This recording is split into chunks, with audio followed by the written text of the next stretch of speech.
Bienvenue dans Kune, c'est la critique et Néo-Tail, et en attendant de trouver une phrase d'accroche, vous allez vous contenter de ça. Salut Néo, comment ça va? Ça va, ça m'avait manqué un peu tout ça. Toi, comment vas-tu? C'est vrai que ça faisait longtemps. Eh bien, moi, Néo, ça va bien, ça va très bien. J'ai appris que dans Dr Mario, il y avait un docteur, et que dans Paper Mario, il était en papier. Et si on retire Mario, ça fait Dr Pepper. Et ça tombe bien parce que cette vidéo est sponsorisée par... Non, pas du tout.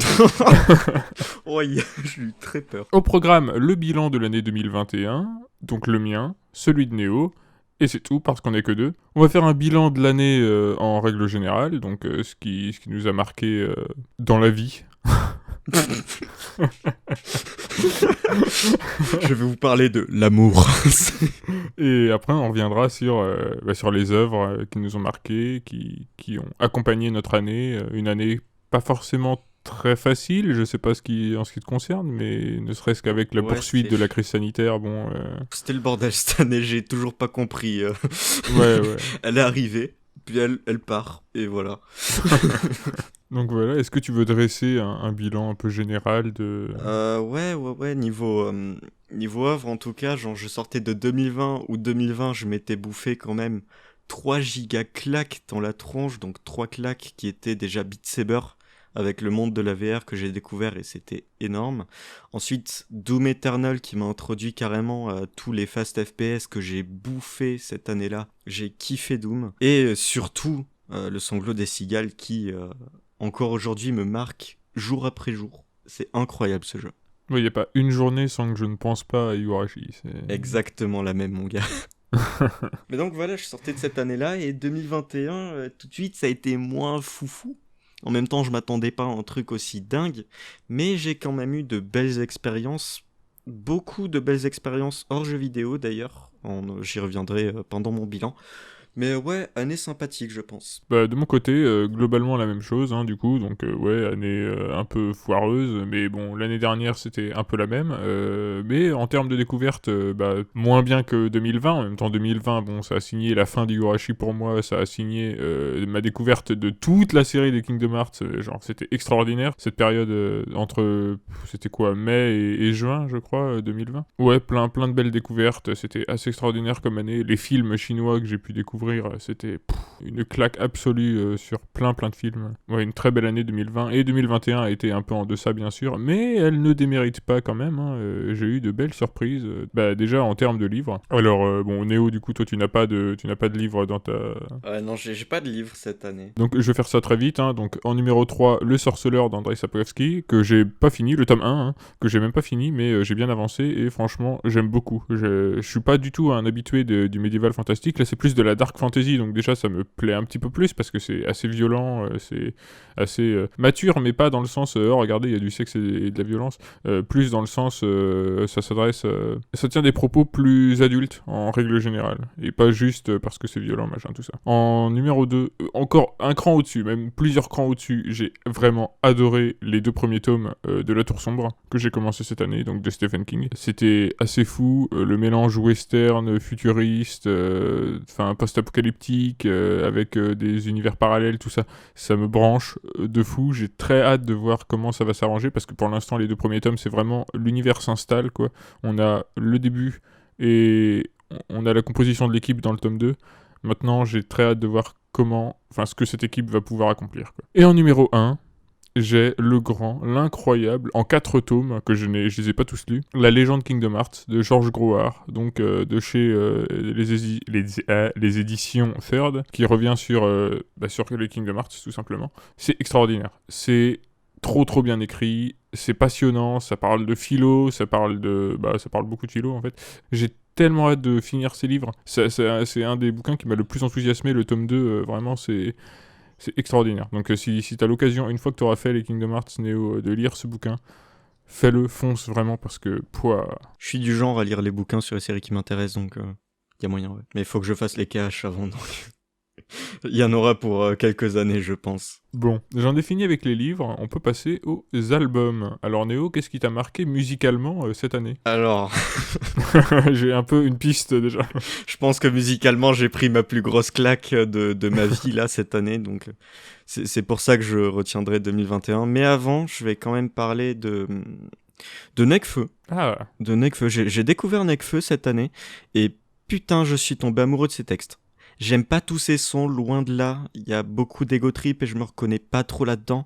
Mais il y a des sons, notamment les sons où il parle de son ex, que j'ai trouvé vraiment très très bons. Avec plein de jeux de mots, genre, exemple, des sourires en coin, des clins d'œil avant le deuil d'un amour en déclin. Ce genre de... Ah, c'est trop bien.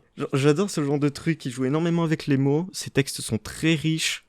Très bien pour s'entraîner et s'échauffer la voix aussi dans la voiture. Non, franchement, j'ai beaucoup apprécié Nekfeu. Si je devais recommander quelques sons, il y aurait Aventurier, qui est de l'album Cyborg, Écrire, de l'album Les Étoiles Vagabondes Expansion, et Premier Rôle, toujours des Étoiles Vagabondes. Ensuite, voilà, on en arrive à Alexander Winter. J'ai découvert ça au milieu de mes cours. Alors, j'ai découvert avec Niner. J'ai pas aimé. Qui est le con qui t'a dit de commencer par Nini? Oh. Bon. Non, mais en vrai, j'ai pas aimé, mais j'ai quand même persévéré. Et ouais, des claques en fait. Savant, ça a été une claque. Jusqu'à Void, que j'ai écouté il y a quelques mois, qui encore m'a mis au sol. Franchement, le gars a un sens du rythme vraiment impressionnant. Quand il joue avec les sons, que t'as l'impression il part dans des trucs, des délires, mais de fou. Alors que, globalement, t'as toujours un flow qui se dégage, genre Léviathan. Léviathan, c'est ma claque la plus récente de Savant. Le deuxième drop de Léviathan est incroyable. C'est fou, Savant, c'est juste fou. Et Alexander Winter en général, j'ai kiffé tout ce que j'ai écouté jusque-là. Si vous deviez commencer quelque part, je vous recommanderais un superbe podcast réalisé par un superbe gars qui s'appelle Neotail. Non, en vrai, je suis en train de faire une rétrospective de ces albums pour expliquer en quoi ils m'ont touché, en quoi je ne les aime pas, parce que j'aime pas tous les albums de Savant. Mais voilà, bonne porte d'entrée, je dirais Protoss, idéal pour commencer, et pourquoi pas Vario. Voilà, mais sincèrement, allez écouter Savant, c'est un kiff. Effectivement, je ne puis qu'abonder en ton sens. Et c'est pas pour rien qu'il est aussi dans mon top, évidemment. Mais, ne grillons pas les étapes. J'ai aussi mon petit top 3 albums de l'année. Et pour le coup, c'est vraiment des albums qui sont sortis en 2021. C'est des trucs que j'ai découverts en 2021, évidemment. Je les ai pas découverts avant. Si on se sortit en 2021, je suis très con. Et mais oui, cette fois, c'est du 2021, pur jus. En même temps, j'ai pas découvert énormément d'albums en 2021. Donc, le numéro 3, ce sera Swagger and Stroll Down the Rabbit Hole de Diablo Swing Orchestra. Diablo Swing Orchestra, c'est trop bien. Vraiment, allez écouter ça, genre tout de suite. Vous arrêtez le podcast. Non, vous arrêtez pas le podcast. Vous écoutez le podcast jusqu'au bout. Et ensuite, vous allez écouter le podcast de Neotail. Et ensuite, après, vous allez écouter ma vidéo. Sur Savant. T'es mal à taille des rats. Et ensuite, vous allez écouter Diablo Swing Orchestra. C'est un mélange de swing et de metal, avec du jazz parfois. Beaucoup de prog. Et pour un mélange finalement qui n'appartient qu'à eux. C'est un peu Caravan Palace, mais avec de l'ambition. Oh putain. Non, je rigole. Non, j'aime beaucoup Caravan Palace, hein, calmez-vous. J'ai failli m'étouffer dans ma tisane, putain. Non, j'adore Caravan Palace, bien sûr. Et donc oui, je vous conseille pour commencer Vaudou, mon amour. C'est par celui-là que j'ai commencé. Et c'est le titre le plus accessible et en même temps celui qui décrit le mieux ce qu'est le groupe en fait. Donc voilà, Diablo Swing Orchestra, Vaudou mon amour, je vous conseille celui-là. Et après, alors sur l'album de 2021, parce que je vais pas répéter Swagger and Stroll Down the Rabbit Hole, ce que je viens de faire. Alors il y en a deux que j'ai retenus en particulier que j'ai vraiment adoré mais à fond. Mais j'ai oublié leur titre. En numéro 2, parce que j'étais beaucoup trop long sur le numéro 3, Beat Them Up de Taehan. Donc le nouvel album électro de Taehan, qu'on attendait depuis... alors c'était quoi le dernier? C'était Mekatsune. Donc il y a 2-3 ans. Hein. Et bah c'est trop bien. C'est un petit album, hein, c'est même un LP. Ça veut dire quoi LP d'ailleurs? Je sais pas du tout. Je connais EP, mais LP... Ouais, je connais EP, mais LP je connaissais pas. Et c'est par Taehan que j'ai appris ce terme, mais du coup je sais pas ce que ça veut dire. Donc un LP de 30 minutes à peu près, 20-22 minutes même je crois. Et non, c'est un plaisir de bout en bout. Donc que ce soit Final Boss 4, que ce soit Unicorn. Unicorn c'est vraiment ma préférée avec High Score. Vraiment, je pense que je vais me servir de High Score comme mon nouveau générique pour 2022. En fait, ce sera l'année du changement d'outro pour ma chaîne.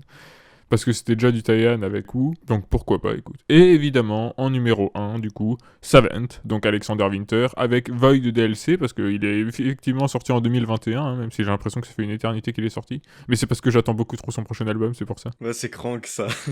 Ouais, voilà, c'est Krang me fait oublier. Void DLC, du coup, qui est une extension de Void, mais il y a des nouveaux morceaux, il y a des démos, il y a des VIP, et c'est trop bien, Void DLC. Vraiment, Monster VIP, c'est incroyable. Vraiment, cette piste, elle me scie. Mais il y a plein de... Enfin, la démo de Zilot, elle est trop bien aussi. Enfin, en fait, tout l'album, j'aime beaucoup. Donc, Arc. Fucking Arc. Arc, elle est incroyable. Donc ouais, Savant en général, de toute façon, je vous conseillerais jamais assez. J'en parle à chaque fois, dans tout ce que je peux, dès que je peux, je le cale. Et je continuerai de le caler parce que c'est mon artiste préféré, tout simplement. Et c'est pas pour rien que j'essaye de le faire découvrir à un maximum de gens, notamment à certains Neotail. Ça a bien marché en tout cas. Ouais, bah, j'en suis ravi. J'ai aussi réussi à faire découvrir à 2 autres personnes qui sont sur le serveur. Donc, Cielou et Kiroa, si vous vous reconnaissez, hein. Vu que je viens de donner vos noms. Et voilà, donc c'était mon top 3 album. Il y a du très très beau monde, et c'est pas pour rien, parce que c'est mon top. Non, c'est... Bien vu. Je pense que tu as raison. Voilà. Bien, alors on peut passer aux films et aux séries. Alors, 2 séries cette année qui m'ont impacté. Alors, pas du tout pour les mêmes raisons. Une m'a énormément déçu, tandis que l'autre a été presque une révélation. La première, c'est Higurashi Go Sotsu. Alors, Higurashi Go Sotsu, qu'est-ce que c'est ? C'est l'espèce de reboot, sa suite, là je vais pas trop en dire, du sanglot des cigales. Et c'est une série pour laquelle j'attendais pas grand-chose, mais qui, dans sa première saison, m'avait pas mal surpris, et dans le bon sens. C'est-à-dire qu'on a eu un épisode 20 qui est... une perle. Un des meilleurs moments que j'ai passé devant Higurashi. Mais à côté de ça, il y avait un petit peu de répétition. Pas des masses, mais il y avait des morceaux qu'on connaissait, qu'on aurait pu peut-être skip. Mais voilà, au final, j'en gardais un bon souvenir d'Higurashi Go, c'était sympathique. Et puis est arrivé Sotsu. Et là, c'était plus du tout la même. Sotsu commence par un premier arc. Je me souviens m'être dit, putain, c'est trop bien. Genre, le truc de... On répète des scènes encore et encore, t'avais l'impression que c'était voulu. Et que, en fait, certaines scènes que t'avais vues des milliers de fois, que ce soit dans l'animé, dans le visual novel, dans Higurashi Go et tout, cette fois-ci, elles avaient un tout autre sens. Et c'était un délice de les revoir. Et ça partit là-dessus. Et puis après, je sais pas, on les a perdus. C'était juste de la répétition chiante pour remplir les épisodes encore et encore, et j'ai pas fini Sotsu tellement ça m'a gavé. Grosse déception donc sur la fin, mais le premier arc de Sotsu vaut le coup. Voilà, mais il faut voir Go avant. Go que je ne terminerai probablement jamais, hein, parce que plus j'avance, plus je me dis en fait ça m'intéresse pas tant cette série. Franchement, essaie d'aller jusqu'au premier arc de Sotsu, parce que tu verras, il y a un truc sympa. D'accord. Et du coup, la deuxième série qui cette fois m'a beaucoup plu, que j'ai découvert cette année, c'est Kaamelott. Ah bah oui. Bah oui. Je l'ai même pas mis dans mon top. Ah bon. Bah au moins ça me laisse en parler. Oui. Kaamelott donc, série mythique, j'allais dire développée, créée par Alexandre Astier. Donc je pense que vous connaissez tous, vous avez peut-être sûrement vu 1 ou 2 épisodes à la télé un soir, etc. Fun fact, il y a pas trop longtemps, mes parents ont découvert la saison 5. Ah. Voilà. En plus, c'était les versions courtes des épisodes, donc j'ai pu en profiter aussi. Série à la base très drôle, je me suis tapé des bonnes barres, et puis qui prend un tournant que j'attendais pas, mais qui m'a beaucoup plu. Kaamelott est devenu très sombre. Je vais essayer de pas spoiler des masses, mais globalement ça part assez loin, et ça m'a même beaucoup touché en fait. Le livre 5 m'a beaucoup impacté, parce qu'il y avait comme ce truc, comme ce flottement constant, comme ces scènes qui parfois te faisaient presque peur tellement elles étaient dans l'irréel, genre un moment dans un théâtre qui... Waouh, une claque. Oui, donc saison 5 qui est clairement ma préférée, la 6 un petit peu moins. Astier semble vouloir repartir entre l'aventure et la comédie, et à part à la toute fin, il y a On retrouve pas trop ce Kaamelott un peu inquiétant de la saison 5, ce qui m'a un peu déçu. Mais j'ai bien fait de découvrir Kaamelott cette année parce que sortait le film, le premier volet donc de la trilogie qui va clore l'aventure d'Arthur. Un film qui m'a au premier visionnage un petit peu plu, j'ai trouvé ça sympa et je suis allé le revoir 2 fois et j'ai de plus en plus adoré.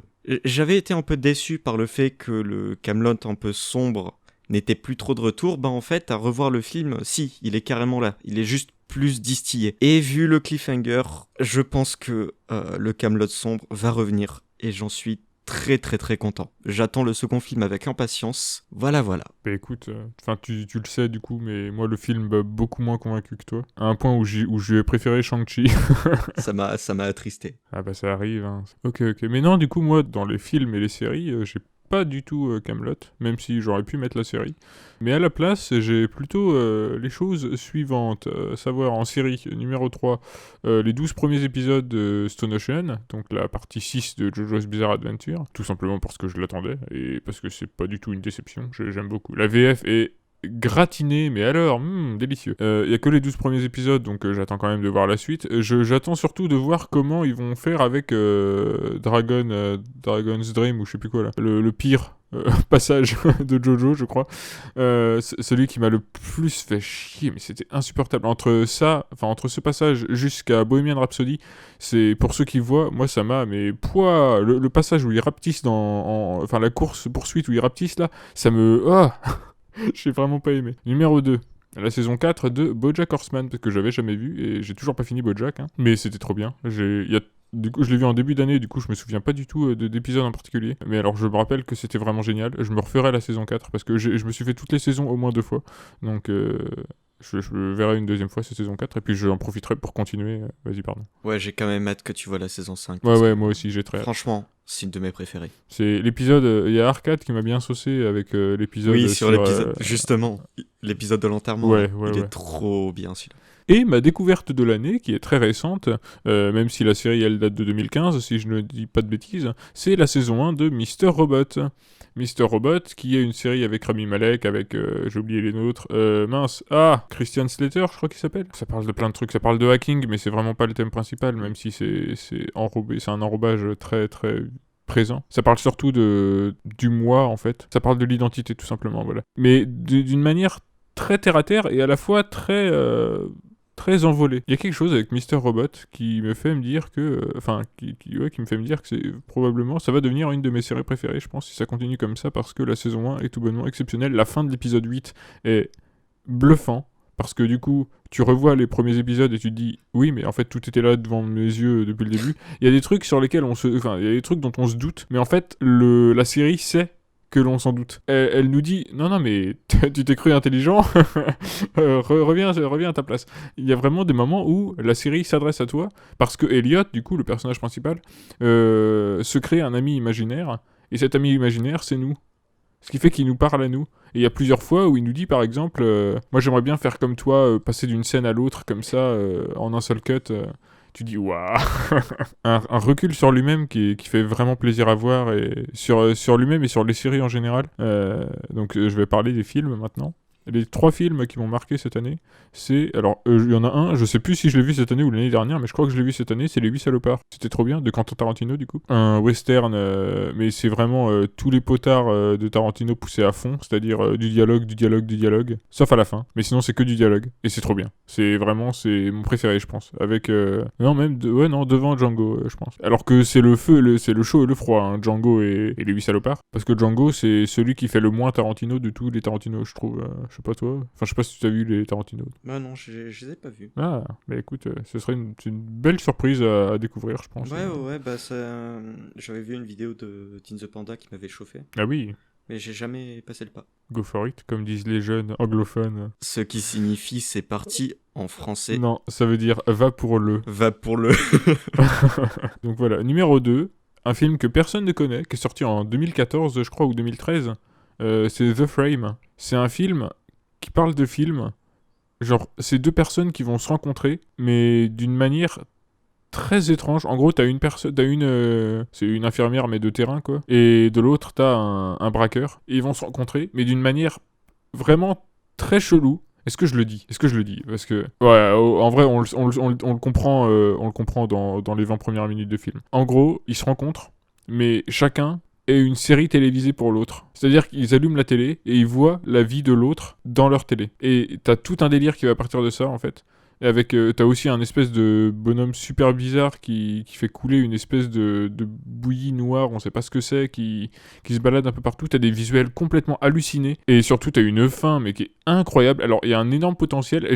Bon, il n'est pas exploité toujours au maximum. C'est pour ça qu'il n'est pas dans mon top absolu ou quoi. Parce que sinon, ce serait été un de mes films favoris. C'est pas non plus un de mes films favoris, même si c'était une assez belle claque. Et j'ai oublié le nom du réalisateur, j'en suis désolé. Mais ouais, non, vraiment, The Frame, c'était assez fou à regarder. En plus, c'est pas très très long, je crois. Il dure peut-être 2 heures. Bon. Mais ouais, non, du coup, gros conseil. Et en numéro 1, du coup, évidemment, que j'ai vu il y a genre hier. Hier, donc le 30, c'est décembre. Matrix 4, oui, j'ai paniqué. Matrix 4, du coup. Oui, j'ai adoré Matrix 4. Je trouve que c'est un film extrêmement intelligent qui sait qu'il sera décevant. Et qui du coup se dit, bon bah quitte à être décevant, autant l'être volontairement. C'est un peu la même démarche que Death Stranding, finalement. Bah, c'est quelque chose que j'adore, parce que c'est toujours très intéressant de voir comment une œuvre va s'auto-saboter pour se transcender en fait. Pour offrir quelque chose qui n'est pas de l'ordre de la satisfaction immédiate. Et moi j'adore ce genre de truc. Parce que bah, c'est tout ce que l'art peut proposer en fait. Quelque chose de déplaisant qui en devient plaisant. Le cinéma, je pense qu'il a déjà fait ça. J'ai pas d'exemple comme ça, mais le jeu vidéo l'avait jamais fait avant Death Stranding, je crois. Et le cinéma bah, l'a très rarement fait en tout cas. Alors que la peinture, par exemple, ou alors l'art moderne, voire l'art contemporain, ce sont des médias qui, eux, ont déjà appris à décevoir, en tout cas à proposer une vision qui n'est pas agréable. Même la musique avec le courant minimaliste, c'est pas du tout quelque chose de... Ou même la musique concrète, c'est vraiment pas quelque chose d'agréable à écouter. Et pourtant, c'est quelque chose de foncièrement intelligent, de réfléchi, de digérer et de recracher, mais de manière intelligente. Ça marche trop bien. Matrix 4 s'inscrit dans cette mouvance, sans être dans le minimalisme, hein, loin de là. Mais par exemple, les scènes d'action qui, elles, sont surcotées, sont assez mal cadrées, c'est toujours trop rapproché la caméra, en fait, du coup, on capte jamais bien l'action, sauf à quelques plans près, mais vraiment, c'est les plans jolis sont trop rares pour être vraiment soulignés. Mais du coup, ouais, les scènes d'action sont foireuses, mais volontairement, je pense. Comme la scène post-crédit, c'est évident que ça se moque des blockbusters récents. Bref, Matrix 4, attendez-vous à être déçus. Voilà. Sur ce, je t'invite, Néo, à passer aux jeux vidéo. Parce qu'il paraît que c'est une émission de jeux vidéo, en fait, ici. 32 minutes avant de parler de jeux vidéo. On est là. Voilà, donc... Alors, on va commencer avec les mentions honorables avant d'entamer le top 10, du coup. Est-ce que tu veux commencer ? Ouais, les mentions honorables, alors j'ai plusieurs types de mentions honorables. J'ai 2 jeux dont j'aimerais parler où j'ai pas trop aimé, mais il y a quand même des trucs qui m'ont marqué, où j'ai juste pas fini. Et sinon, c'est où j'en ai déjà parlé ailleurs. Donc, première mention honorable... Noob les sans faction. Noob les sans faction, c'est un jeu que je n'ai pas fini. J'ai joué une dizaine d'heures à peu près, je pensais le doser, mais j'ai stop pour je sais plus trop quelle raison, et puis j'ai jamais repris. Mais je reprendrai. Qu'est-ce que j'ai kiffé mes 10 premières heures dessus. Les références, les 12 000 références au lore. Bon, le gameplay, c'est pas ça, bien évidemment, surtout que le mode normal, en fait, c'est le mode facile, et j'aurais bien aimé prendre le mode difficile avec du recul. Mais sinon, ouais, revoir d'anciens personnages, pouvoir contrôler d'anciens personnages, c'est un rêve de gosse qui s'est réalisé. J'ai kiffé. J'ai d'ailleurs reçu récemment la version physique avec sa boîte SNES et sa boîte Mega Drive, avec aussi le guide de jeu et le petit manuel. Franchement, j'aime beaucoup. Mais voilà, Noob, un jeu à continuer. Peut-être que j'en parlerai plus l'année prochaine, ou cette année maintenant, du coup. On verra bien. Ensuite, j'aimerais parler aussi de Kingdom Hearts, le premier Kingdom Hearts que... très mitigé. Énormément mitigé, parce que d'un côté, l'ambiance, franchement, l'ambiance, elle fait tout. Elle est trop bien. Ce côté désespoir, ce côté un peu pas poisseux, mais tu te sens pas forcément bien devant Kingdom Hearts. Aussi, l'OST, j'adore l'OST, elle est incroyable. Les personnages sont attachants, l'histoire est super cool, mais il y a un truc qui s'appelle le gameplay, qui a presque tout gâché. C'est Ah J'ai pas du tout aimé jouer à Kingdom Hearts. Les combats sont lents, sont pas agréables, la caméra elle fait n'importe quoi. C'est très redondant. Franchement, j'ai dû le faire sur des sessions bien séparées parce que j'en avais marre. Non, ça, je le referai pas, Kingdom Hearts.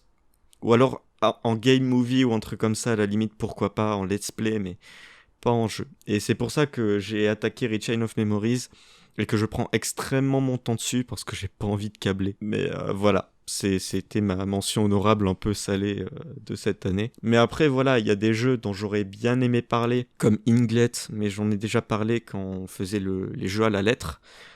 Également Zwei 2 et Coffee Talk qui ont été de gros impacts de l'année, mais j'en ai déjà parlé sur ma chaîne perso. Donc je vais pas réitérer ici, surtout que c'était des épisodes assez complets. Et voilà, c'est à peu près tout pour mes mentions honorables de mon côté. De mon côté, alors j'ai 4 jeux, là aussi je vais aller assez vite dessus. Des jeux qui sont entre 2001 et 2021, donc on est pas mal. Donc on va faire du plus vieux jusqu'au plus récent. Gothic, mars 2001, un jeu que j'ai découvert grâce à Ragnarox, mais que je connaissais déjà un peu avant. J'en avais juste entendu parler, mais ça m'avait jamais trop attiré. Et en fait, quand j'ai compris ce qui faisait l'intérêt du jeu, c'est-à-dire, c'est toi qui découvres le jeu, c'est toi qui va... Le jeu, en fait, va te guider, mais sans te guider. Et c'est toujours toi qui vas découvrir où tu peux aller, où tu ne peux pas aller. C'est toi qui vas te faire la topographie des lieux. Un peu comme Dark Souls. Et en ça, c'est trop bien, en fait. C'est toi qui parles aux gens pour te guider. Et j'adore les jeux qui font ça. C'est pour ça que Daggerfall est mon Elder Scroll préféré. Parce que c'est toi qui va demander ton chemin aux passants. Et c'est eux qui vont te dire où tu dois aller. Et après, c'est toi qui l'inscris sur la carte où et quoi. C'est trop bien. J'adore ce genre de trucs. Donc, dans Gothic, je crois pas qu'on puisse marquer sur la carte. Je suis même pas sûr qu'on ait une carte. Il y a tous les trucs où on t'indique le trajet et tout. Donc, le premier Gothic, vraiment. Autant les contrôles, ils sont infâmes, hein, vraiment. Il faut jouer au clavier, hein, ne jouez surtout pas à la souris parce que c'est encore pire. Mais tu peux jouer que au clavier. C'est un jeu en 3D, hein, mais où tu joues que au clavier. Ah. Et du coup, les contrôles, la caméra, tu la contrôles jamais. C'est ton personnage que tu contrôles et la caméra va bouger en conséquence. Donc, c'est vraiment, même à l'époque, je crois que c'est. Enfin, les plupart des reproches que j'entends sur le jeu, c'est que les contrôles sont infects. Mais, en revanche, une fois que t'es habitué, ça va mieux. Mais surtout, rien que pour l'ambiance, pour non, j'allais dire le gameplay justement non, mais pour l'ambiance, pour la proposition en fait, c'est génial le Gothic. Je vous conseille énormément Gothic. Sachez dans quoi vous vous engagez, mais une fois que vous savez où vous mettez les pieds, Gothic c'est trop bien. Il y a un remake en cours, il me semble. Oui, tout à fait. Deuxième jeu, août 2006, c'est Dead Rising. Alors Dead Rising, je l'ai découvert sur le tard, hein, même si j'avais déjà fait Dead Rising 2 Off the Records. C'était le seul que j'avais fait, et en fait il est très loin de la proposition du premier Dead Rising, qui est en fait un roguelite. Et oui, Dead Rising c'est un rogue, parce que j'ai l'impression, à l'époque c'était vraiment pas connu comme genre de jeu, donc les gens se sont pas rendus compte, et maintenant que le temps est passé, les gens ont un peu oublié le premier Dead Rising, je trouve. Mais en fait, quand il revient dessus à cette époque-là, tu te dis, mais c'est évident, c'est les trucs dans le temps où tu dois apprendre et mourir pour recommencer une partie à chaque fois, parce que je vous rappelle qu'il y a une option sauvegarder, donc quand tu meurs, tu peux reprendre à ta partie, à la sauvegarde précédente, mais tu peux aussi tu peux recommencer le jeu du début en gardant toutes tes stats. Et ça change tout. C'est comme ça qu'il faut apprécier le jeu. Moi, c'est comme ça. À chaque fois que je meurs, en fait, je recommence du début et je refais le jeu. Parce que le jeu, il se termine assez vite, en fait. C'est une question de quelques heures. C'est juste qu'il faut apprendre où se trouve tel ou tel personnage. Il faut optimiser ses runs. Il faut apprendre à... C'est un jeu idéal pour ceux qui aiment les rogues. Et pour ça, vraiment, Dead Rising, énorme surprise, sur laquelle je reviens très régulièrement. Que j'ai toujours pas fini, hein, mais j'y reviens dessus. Je dois avoir une vingtaine d'heures dessus, je l'ai toujours pas fini. Parce que je recommence à chaque fois que je meurs, et Dieu sait que je meurs. Dead Rising, je recommande vraiment. Il était offert sur le Live Gold, donc ça se trouve vous l'avez eu. Donc si vous l'avez pris mais sans l'essayer, essayez-le. Il est vraiment, vraiment, vraiment très très bien. Et je pense que c'est le meilleur Dead Rising à ce jour. Quand bien même les autres ont essayé de faire évoluer la formule dans une direction vraiment pas terrible, je trouve. Maintenant que j'ai réessayé le Off the Records. Comment dire le gameplay s'accorde pas vraiment à un jeu linéaire en fait. Troisième jeu, j'ai dit que je faisais court, en fait je m'éternise. Troisième jeu, un jeu de mars 2021. Monster Hunter Rise. Et oui, parce que, bah, mine de rien, j'ai plutôt beaucoup aimé y jouer avec Wormfi et Canu, donc si vous m'écoutez, voilà. Ouais, non, c'était vraiment très très chouette. Combattre des monstres en coop, c'est toujours un plaisir. J'ai enfin compris comment marchait l'amélioration des armures et tout, ça y est, donc je me suis dit, enfin, ce sera la porte d'entrée pour World, parce que j'avais commencé un peu World, mais j'avais rien pigé.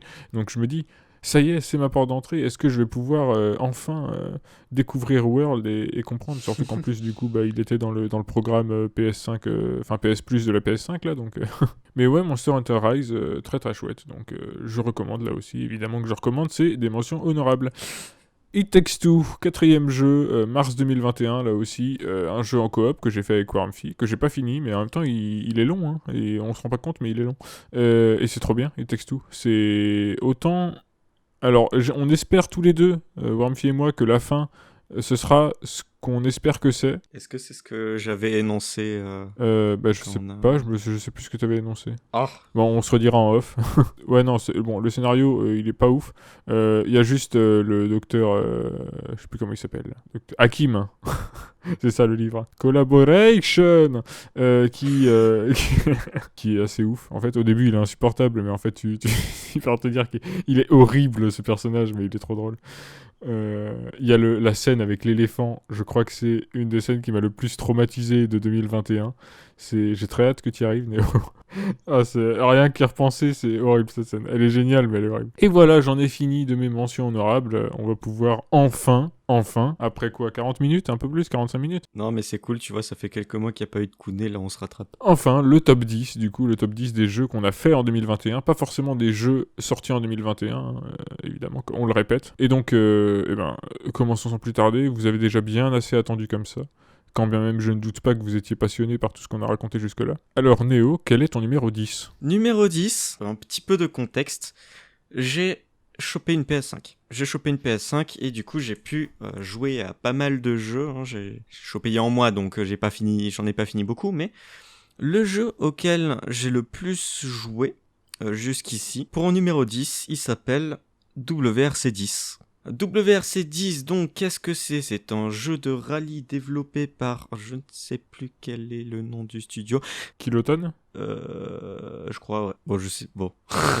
Inséré ici nom du studio sur la version vidéo. Donc, c'est un jeu de rallye, oui. Donc, voilà, les codes classiques, on a les spéciales, on peut les choisir. Il y a en mode campagne, il y a en mode, comment il s'appelle ? Histoire, enfin, historique. Où en gros ça nous permet de refaire des vieux rallyes qui sont restés dans les mémoires, mais avec notre manette. On a les vieilles voitures de l'époque, c'est les vieux tracés de l'époque, et on fait comme à l'époque. Et c'est difficile, c'est vraiment difficile. On a également la carrière custom, un peu, où on peut plus librement gérer son staff, sa voiture, etc. Bon, j'ai pas vraiment essayé parce que c'est pas trop mon kink, mais il y a ce côté-là.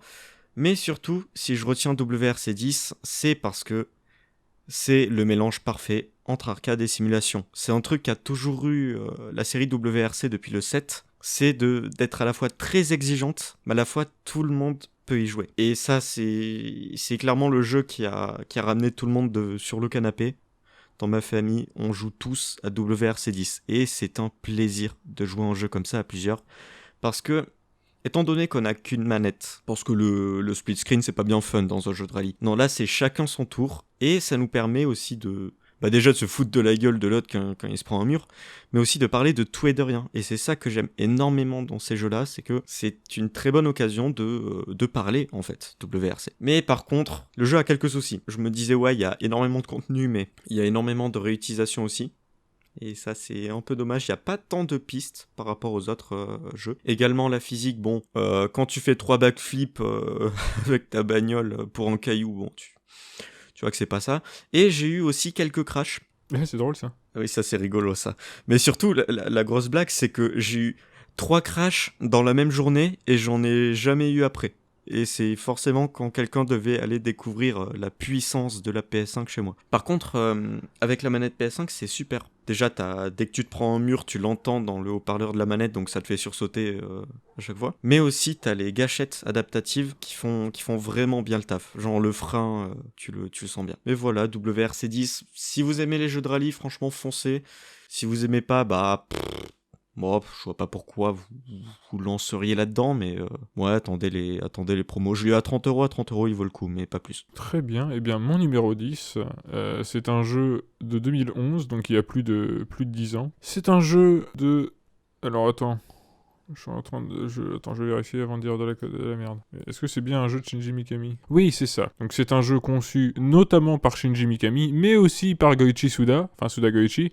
Et donc ça donne quand même une piste, hein, un jeu Grasshopper Manufacture. Néo, est-ce que tu vois ce que c'est? Un jeu Grasshopper Manufacture. Serait-ce Travis Strikes Again? Oui, le fameux jeu Shinji Mikami, Travis Eh Strike oui. Again. Et non, dommage, c'était Shadows of the Damned. Et Shadows of the Damned, oh, pas facile à dire. C'est un TPS, donc un peu à la RE4. Complètement à la RE4. Plus à la RE5 d'ailleurs. Non, même plus à la... Oh, puis merde. C'est un jeu à la RE.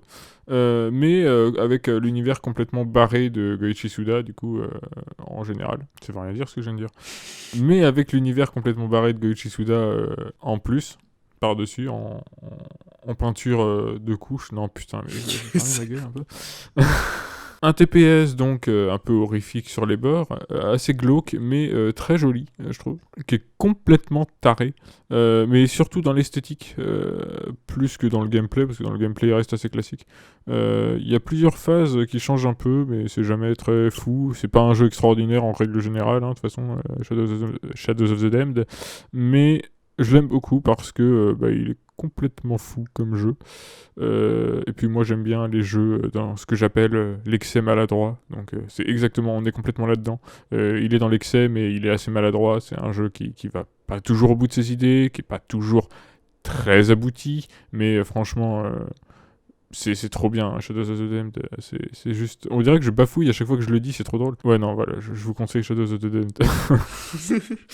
Je veux continuer. De pire en pire. Voilà, c'était mon top 10. Numéro 9, vas-y Néo. Numéro 9, donc un jeu sorti à la fois il y a 10 ans et à la fois cette année. Le seul bon jeu Ubisoft sorti cette année d'ailleurs, quand on y pense. Wow. Je vais vous parler de Scott Pilgrim vs. The World. Moi aussi je bafouille. Vestirs. Donc c'est un beat'em up à l'ancienne, donc pixel art et tout, qui reprend bien évidemment la BD et le film Scott Pilgrim, et qui change pas mal. C'est-à-dire que là où dans Scott Pilgrim jusque-là j'étais principalement venu pour les histoires à base de ex-maléfiques, les relations qui évoluent, etc. Et bah là non, là tu bourrines. Là, tu casses des gueules dans Scott Pilgrim. L'histoire n'a très peu d'importance. À vrai dire, elle est à peine racontée. Il y a plusieurs fins d'ailleurs, hein. Chaque personnage a sa propre fin, parce que oui, on peut jouer 6 ou 7 personnages, il y en a à débloquer. Mais ce que j'ai kiffé dans Scott Pilgrim, à part l'OST et les graphismes, qui sont bien évidemment excellents, et c'est le premier truc que vous entendrez sur le jeu, et c'est vrai.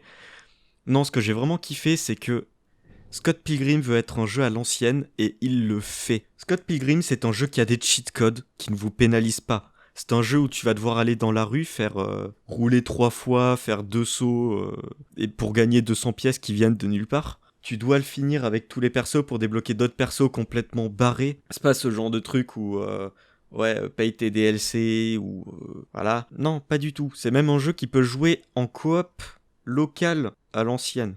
En coop en ligne aussi, c'est une des nouveautés de la release de cette année, mais j'ai pas essayé, mais apparemment il marche pas trop bien, donc voilà, c'est un jeu à faire en local. Bon alors par contre, Scott Pilgrim, il est lent. Au début, il est vraiment lent. Alors on peut s'améliorer en allant dans une boutique. Alors c'est pas indiqué déjà, vu que c'est un jeu à l'ancienne, vraiment à fond, c'est pas indiqué. Si tu t'améliores pas, déjà tu vas te faire tabasser en 2-2. Mais surtout, les déplacements sont très lents et c'est pas forcément super agréable au début. En plus, les niveaux ont tendance à bien durer, facile une demi-heure par niveau au début, quand tu les connais pas. Donc, Et puis surtout, putain, j'ai râlé sur ça toute l'année, hein, mais rien à foutre, je vais recommencer. Les DRM. Putain, Scott Pilgrim, c'est le jeu par excellence qui a fait débat à cause de ça, et vous le ressortez avec des DRM. Donc là, ce que j'ai fait, c'est que j'ai téléchargé une version craquée, je l'ai mis sur mon disque dur. J'avais acheté le jeu dès la sortie, hein, mais rien n'affiche. J'ai pris une version craquée aussi. Même sur un bon jeu, Ubisoft arrive à faire de la merde. Pire entreprise. Voilà, c'est bon. Je suis assez salé. quel est ton numéro 9? Mon numéro 9, c'est un jeu que je ne pensais pas du tout mettre dans mon top avant de le faire, parce que non seulement ça fait partie d'un genre que je n'apprécie pas, mais ça fait partie d'une série que je ne pensais pas apprécier, en fait, tant beaucoup de ces opus m'ont déplu. Et pourtant oui, c'est bien Mega Man 5 qui est numéro 9 de mon top 10 de cette année. Donc un jeu sorti en décembre 1992. Dans un an, ça va faire 30 ans. Mega Man 5, donc un jeu de plateforme action, un Mega Man-like hein, évidemment, vu que c'est Mega Man, qui est trop bien, notamment parce que ces niveaux sont intelligents, c'est un des plus beaux Megaman de la NES, avec le 6 évidemment. Le niveau de Gravity Man est juste bluffant, t'as des musiques qui sont trop bien, la plupart des niveaux sont extrêmement imaginatifs, t'as vraiment plein de variations dans le gameplay, t'as des idées de mise en scène et de level design qui sont trop bien. La tour, où tu dois détruire les piliers pour faire tomber la tour sur elle-même, c'est tellement intelligent. C'est vraiment c'est le summum de ce que peut accomplir Megaman. C'est mon Megaman préféré, tout simplement. Et j'ai hâte de faire les Megaman 10, quand même. Enfin, X, pardon, pas le 10. Vu que le 10, je vous verrai ce que j'en pense. Megaman X, on verra ce que ça donne. Mais en attendant, Megaman 5, c'est mon préféré. Voilà. Numéro 8, à toi Néo. Ah, celui-là, il va te faire plaisir. Numéro 8, c'est Air Defense Force 4.1. Oh. Air Defense Force 4.1, donc, que j'ai découvert grâce à une certaine personne ici présente, que je savais pas trop. J'hésitais avant de me lancer parce que, alors je suis arachnophobe, et bon, des grosses araignées, il n'y a que ça. Plus ça allait, plus les araignées dans les JV, j'avais du mal, genre Limbo avait limite été en traumatisme. Mais là, je suis arrivé, bon, j'ai buté 3-4 fourmis géantes, j'étais en mode tranquille. Les araignées sont arrivées, et j'ai jamais autant kiffé défoncer des araignées que dans EDF. C'est-à-dire que t'en as des dizaines, même des centaines qui arrivent sur toi, mais toi tu t'en fous. T'as ton lance-roquette, voilà, t'es bien, tu les démontes, non, tu les démembres. Si, je crois que tu peux les démembrer dans le 4.1, je sais plus. Et ça fait du bien. Ça fait du bien parce que, alors déjà, tu détruis tout autour de toi aussi, ça c'est drôle. C'est très chaotique comme jeu. Tu peux pas t'organiser dans EDF. Il y a forcément un moment où ça part en couille. Et par contre, en multi, oh là là. Je me revois passer une soirée avec quelqu'un du crew Discord, et Nietzsche, si tu te reconnais, où on avait mis des strats de taré pour passer un niveau, parce que le jeu a des pics de difficulté ultra random, et faut t'organiser pendant ces pics de difficulté, notamment un niveau avec des dizaines de robots géants dans une ville où tu frôles toujours la mort. Mais ça fait quand même des super souvenirs, des niveaux comme ça. Et pareil, ces moments dans les grottes où t'as des dizaines d'araignées qui te foncent dessus et toi tu dois improviser, ça c'est incroyable. Par contre, 4 points étant ce qu'il est, déjà visuellement, c'est à la limite du lait, je trouve. Et aussi, le farming est trop chiant dans 4.1. Les armes, tu vas les looter 20 fois la même, ça va servir à rien. Ah, ça c'est trop. Ça va être insupportable. C'est le gros problème de 4.1 pour moi, les armes. Ça et le... Ah, je sais plus ce que c'est la classe que j'ai pas compris. Franchement... Le Fencer. Ouais, le Fencer. Je sais pas, j'ai pas du tout accroché. À mon avis, à moins d'être en multi, il n'y a pas vraiment trop de trucs que tu puisses faire avec. Ou alors il y a un loot ultra pété, mais voilà, EDF 4.1, mon numéro 8. Franchement, jouez-y, foncez. Voilà, je recommande. À toi. Mon numéro 8, c'est aussi un jeu qu'on fait principalement en multijoueur, et alors je pensais pas le mettre ici, c'est uniquement parce que depuis que j'ai ma Xbox, j'ai pu tester plein de jeux et j'ai eu plein de bonnes surprises. Et cette fois-ci, donc c'est aussi une exclusivité Xbox, une exclusivité sortie en mars 2018 avec très peu de contenu, mais depuis ça va mieux, Sea of Thieves. Et alors là, c'est trop bien Sea of Thieves en fait, vraiment pour improviser ces missions, pour le RP, ça marche trop bien. Quand tu te retrouves à devoir improviser pour te sortir, genre pour fuir un bateau ennemi qui t'attaque, que tu te retrouves dans les griffes, dans les tentacules du kraken, et que t'as une tempête qui te tombe dessus en même temps, mais c'est incroyable, les sensations de jeu qu'il y a, la panique et tout, c'est hilarant à jouer. Ouais, Sea of Thieves, il y a aussi des petits moments d'accalmie où c'est trop bien juste pour discuter, là encore, comme tu disais avec WRC, où juste tu bavasses, et c'est trop bien aussi. Donc ouais, Sea of Thieves, pas grand chose à dire dessus en soi, hein, voilà, tu fais des allers-retours, tu déterres des trésors, t'as des missions aussi. Les events Pirates des Caraïbes Caraïbes étaient assez chouettes. Faudrait qu'on les termine. Ouais, ouais, on avait fait que les premiers, il me semble. On avait fait les 2 premiers. Ouais, non, c'était bien sympa. Je me souviendrai toujours des 2 fois où on a tous plongé du phare alors qu'en fait, il fallait rester en haut. Genre 2 fois d'affilée, on saute alors qu'on n'avait pas fini ce qu'il fallait faire à l'intérieur. Oh là là. Ça, c'était incroyable. Ah là, la plante de bras cassés.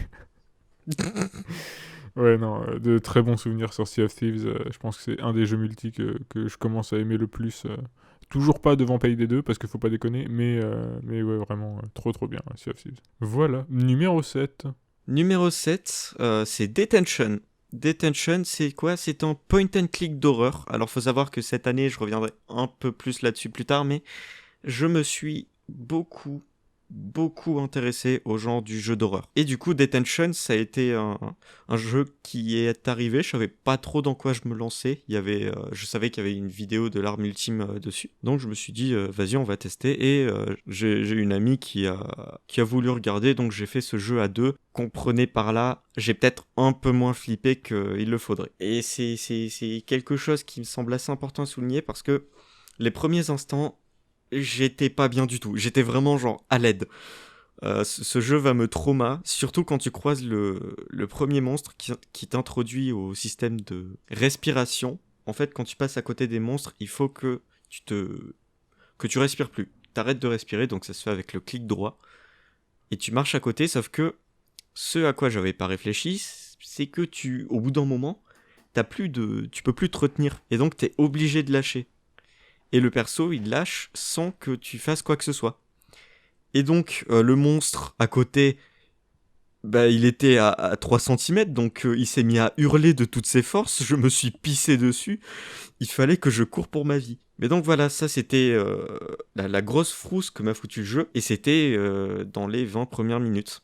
Sur un jeu qui dure 3-4 heures. Et du coup, bah, après, tu flippes plus trop en fait. Une fois que t'as chopé le truc de la respiration, au bout d'une erreur, c'est bon, tu l'as compris. Bah, voilà, c'est plus de l'ambiance, mais la flip est plus trop présente. Par contre, l'ambiance est là, et on a droit à des énigmes qui sont franchement très simples. Tu galères pas, qui sont pas prises de tête du tout. Tout ça parce que le focus est fait sur le rythme de l'aventure, et je trouve ça cool. Parce que les survival horror où t'as des énigmes, où tu passes 20 minutes dessus, ça te nique l'ambiance, ça saoule. Enfin, perso, ça me saoule. Mais ouais, voilà, le jeu est assez court et j'aurais aimé un peu plus d'exploitation du côté survie. Parce que bah, le gimmick de arrêter de respirer ou de faire un joli petit gâteau pour le monstre. Enfin non, c'est pas un joli petit gâteau, mais t'as un truc qui l'attire et il se recueille devant. Pour moi, il le mangeait. À part ça, t'as pas de côté, faut que je me soigne, faut que je bouffe ou que je prenne de l'eau, je sais pas, t'as rien de tout ça en fait. J'aurais bien aimé que ce soit un peu plus présent, mais sinon, Detention, très bonne surprise. Très bon message aussi, j'en ai pas parlé, mais le jeu raconte clairement une histoire très intéressante. J'ai pas trop envie de vous en dire, mais ça parle de Taïwan dans les années 60 et de la propagande, et c'est assez intéressant. Voilà, un petit jeu que je vous recommande. Il y a en patch FR en plus, donc voilà, si ça peut vous convaincre, il y a en patch FR. Voilà pour mon top 7. Je te laisse sortir le tien. Eh ben, dis donc, pas devant tout le monde, enfin. Ouais, mais... Oh. Alors, mon numéro 7, c'est un jeu de musique, ça par exemple. Un jeu de musique sorti en avril 2017, qui est en fait un jeu open source, qui est un clone d'un autre jeu de musique. C'est un clone de Guitar Hero qui s'appelle évidemment... Mario. Clone Hero. Clone Hero, qu'est-ce que c'est? C'est donc un clone de Guitar Hero avec, t'as 2 pistes. Je vais pas vous expliquer le gameplay de Guitar Hero quand même. Et en gros, faut jouer. Et voilà. Non, en gros, tu peux importer des packs de musique que la communauté crée. Donc évidemment, il y a tous les packs de musique des vrais jeux, enfin des jeux officiels. Donc il y a toutes les pistes déjà. Ça fait pas mal de gigas de place attribuées. Et ensuite, derrière, t'as toutes les pistes créées par la communauté qui sont... c'est tout l'intérêt du jeu, hein, évidemment. Tout l'intérêt est aussi d'avoir une guitare, ce que je ne possède pas. Et du coup, je joue au clavier, ce qui est vraiment, vraiment, vraiment... Mais alors, pas du tout ergonomique. Et c'est vraiment très compliqué. Donc, je ne dépasserai jamais, je pense, le stade normal en jouant au clavier. Mais un jour, je m'achèterai une guitare parce que là, c'est juste pas jouable en fait. C'est dommage. Enfin, c'est jouable, mais tu peux pas essayer des gros trucs.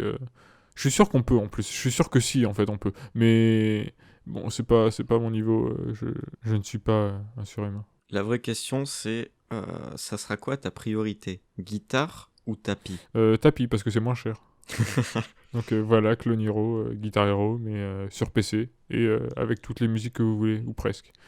Voilà, numéro 6. Numéro 6, peut-être le jeu le plus, comment dire, grand public, sorti cette année. Numéro 6, c'est Forza Horizon 5. Qu'est-ce que j'ai aimé Forza Horizon 5? Alors déjà, j'étais en cloud, hein, je l'ai fait avec le Game Pass en cloud, et j'ai pris une claque graphique. Donc c'est que le jeu est franchement beau, je sais pas, c'est la nouvelle gen, tu vois, c'est ce moment où tu te dis, putain, ouais, on a franchi un cap, c'est... Forza Horizon 5, ça a été ce jeu-là pour moi cette année. Bien qu'il y en a eu un autre, mais j'en parlerai plus tard. Mais c'est pas seulement une claque graphique, c'est aussi un excellent gameplay, Forza Horizon 5. Alors, il se manie pas exactement comme les épisodes précédents. Je dirais qu'il est moins arcade, il est plus glissant, Forza Horizon 5, j'ai l'impression. Mais surtout, on voit beaucoup de différences dans les différents véhicules. Aucun ne se joue de la même façon, et je trouve ça vraiment super. C'est clairement... Ouais. Bah, ouais, mon jeu de course préféré de l'année. Ouais, on peut le dire. C'était trop bien. Malgré une introduction qui m'a déçu. Tout le monde a parlé de l'introduction en mode « Ouah, c'est énorme !» Ouais, non, hein, celle de 3-4 était bien mieux, parce que t'avais pas... On a plus de plan séquence dans le 5. Ouais, voilà, le plan séquence était trop bien. Là, c'est, un parachute par voiture, super. Ouais. Trop bien. Ça aussi, on n'a pas de fin, c'est dommage. Ouais, j'aimais bien dans les anciens quand t'avais ce moment qui te disait ouais, c'est bon, t'as terminé, générique de fin. Là, en plus, t'as l'impression qu'il va y avoir une fin parce que t'as des quêtes assez importantes à faire et une fois que chaque quête est faite, tu dois te rendre à un endroit de la map, tu te dis c'est bon, c'est la fin, c'est fini. Ils te disent ouais, bravo, continue. Et bah voilà, du coup, je suis un peu déçu. Et aussi, les quêtes scénarisées et scriptées sont un peu en deçà, en général, je trouve. Il y a moins de moments où tu te dis, waouh, genre les poursuites de train, les poursuites d'avion, il n'y en a pas des masses dans celui-là. Mais bon, à côté de ça, le monde étant plaisir à parcourir, j'ai fait toutes les courses, tous les tracés, je les ai fait. Donc, c'est que j'ai bien aimé, quoi. Voilà, Forza Horizon 5, très sympa, les biomes sont cool. Même si ça manque un peu de neige, je trouve. Mais bon, ça c'est moi. Voilà pour mon numéro 6. Eh bien, quant à moi, écoute, je te parlais de tapis de danse, et ben voilà, on y est. Hein. Mon numéro 6, c'est Eterna, donc un jeu open source qui est un clone de, de Dance Dance Revolution cette fois-ci, et non pas de Guitar Hero. Et c'est fait avec le moteur slash jeu Stepmania, donc Stepmania qui est sorti en 2001. J'ai commencé Stepmania 5 hier. Donc hier le 30. Et donc Eterna, c'est exactement la même chose que Stepmania, sauf que c'est plus orienté pour les joueurs PC, pour les joueurs clavier, parce qu'évidemment c'est un jeu PC, donc c'est pour les joueurs PC. Là où Stepmania, c'est vraiment principalement pour les joueurs au tapis. Bah, je vais m'acheter un tapis, et voilà, je vais m'éclater sur Stepmania, hein. Écoute, c'est... On fera du 1v1 Savant au tapis sur Stepmania. Oh là là. Tu sais que j'ai trouvé ISM dans des difficultés pas absurdes. Ah ouais? Parce que toutes les musiques de Savant que j'avais trouvées jusque-là, c'était des difficultés qui sont complètement tarées, et c'est uniquement pour le clavier. Genre, c'est pour ceux qui veulent se faire mal au doigt, quoi. Alors que j'ai trouvé ISM dans un morceau où tu peux jouer au tapis. Et ça, c'est beau. Donc écoute, moi je dis chaud, hein. Let's go. Après, pas grand chose à dire, hein. T'as des notes qui arrivent vers le haut et il faut appuyer sur les bonnes flèches au bon moment. Bon, alors c'est des flèches dans Dance Dance Revolution, mais en vrai, sur le clavier, moi j'ai réparti ça sur gauche W, bas X, O, N et droite virgule. Comme ça, j'ai une bonne répartition de mes mains. C'est comme Eterna en fait, hein. Sauf que par défaut, Stepmania, c'est pas comme ça. Stepmania, c'est les flèches. Et donc les flèches, jouer aux flèches directionnelles sur ce genre de jeu, c'est vraiment pas facile. Donc voilà. Plusieurs modes de jeu disponibles sur Eterna, hein. Donc on a bien sûr les tapis, les flèches qui arrivent. Donc on a 4 flèches, on a les 5 flèches, on a les doubles, il y a plein de modes différents. Il y a tous les modes possibles en fait et imaginables de Stepmania. Enfin je dis Stepmania parce que Eterna c'est Stepmania, hein, c'est la même chose. Même si j'ai plus joué à Eterna qu'à Stepmania 5 du coup.